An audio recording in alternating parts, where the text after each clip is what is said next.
Iniuwi sa kondo. Bimbi at Riza may bistado.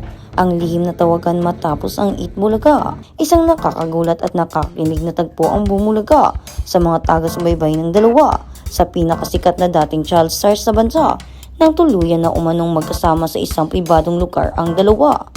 Matapos ang nakakapagod ngunit masayang araw sa longest running no time show, tila hindi pa natapos ang banding ni Bimbi, Aquino at Riza Dizon dahil dumiretso agad ang mga ito sa isang kondo. Ang inakala ng marami na simpleng pagkakaibigan ay biglang nabalot ng matinding espekülasyon nang sinimulan nilang pag-usapan ang mga masisilang detalye tungkol sa kanilang buhay pag-ibig, lalo na ang mga tawagan na nais nilang gamitin sa kanilang magiging kasintahan.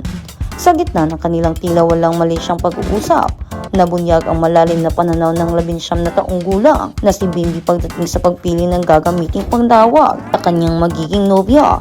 Ayon sa mga nakalap na detalye, mula sa nasabing pag-uusap mas pabor ang binata sa mga klasiko at malambing na salita tulad ng honey at han kumpara sa nakasanayang baby. Pinaliwanag niya na may buong kaseryosohan na ang salitang baby ay hindi ang kumpara sa kanya dahil maaari itong iugnay sa mga nakababatang pinsan o kaya naman ay nagpapahiwatig ng agarang pagbuo ng pamilya, hindi pa akma sa kanyang edad. Sa kabilang banda, ipinakita naman ni Riza ang kanyang likas na pagiging palabiro nang ibunyag niyang nais niyang tawaging hiya ang kanyang magiging kasintahan. Isang patunay na nananatili pa rin ang kanyang nakakaaliw na personalidad sa kabila ng pagdadalaga at matagal na pag-usbong industriya. Ang mga ganitong uri ng usapan ay nagbubukas sa isang mas malawak na pananaw tungkol sa mabilis na paglaki ng mga personalidad na minsang minahal ng publiko bilang mga paslit na nagpapasaya tuwing tanghalian.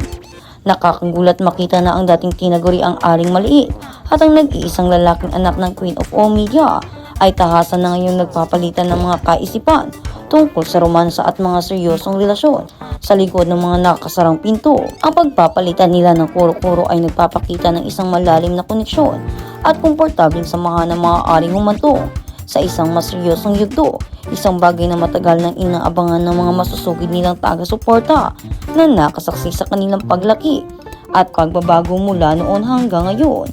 Upang mas lalong magpainit sa mga bali-balita, napansin din ng mga manonood ang tila pagiging blooming ng dalaga habang kasama ang binata na sinundan pa ng pag-awit ng isang napakatamis na harana sa pagtatapos ng kanilang pagkikita.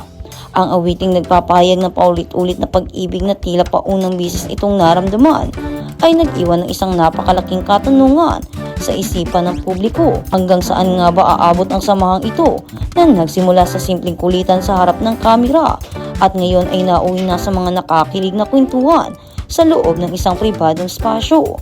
Patuloy na magiging mainit na usapin kung ang mga napag-usapang tawagan ba ay sadyang inihanda na nila para sa isa't isa, lalo pa at kitang-kita ang kakaibang kislap at atensyon ng naibinibigay nila sa bawat isa habang paliging na nagbabahagi ng kanilang oras na malayo sa mata ng nakakarami at marami rin ang nag-aabang sa kanilang magiging hantungan.